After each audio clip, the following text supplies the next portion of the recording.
તો પિન્ટુ કોળી બોલું. કઈક શું છે ભાઈ તમારું ઇન્સ્ટાગ્રામ માં બધું?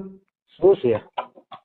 આ તમે આ કેમ ભાઈ માયાભાઈ વિશે આ બધું જયરાજભાઈ વિશે શું આ બધું તમે યાર હાજરી છે? તારા વિશે બોલીશ. હે?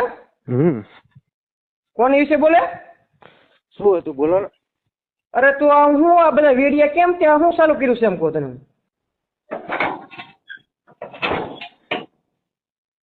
હાલો. હલો, તારા વિશે બોલી શું વધારે બોલાય? કોની વિશે બોલે તું? તારા વિશે બોલી શું વધારે? મારા વિશે એમ? કેમ મારા વિશે? તું બોલો ને કે જયરાજ વિશે શું બોલો? એટલે જયરાજ અમારા સમાજના યુવાનના ઢોર માર માર્યો. હા. તો તું મને એનું ખેંચીને વાંચી નહીં કરો. તું કોણ? અરે તું પણ ક્યાં છો તું? હાલ હું તમે મળું. ક્યાં છો તું અત્યારમાં? અરે વિરંગામાં છું. આઈ જા. વિરમગામ હાલ આવું હાલ. આઈ જા લુખા.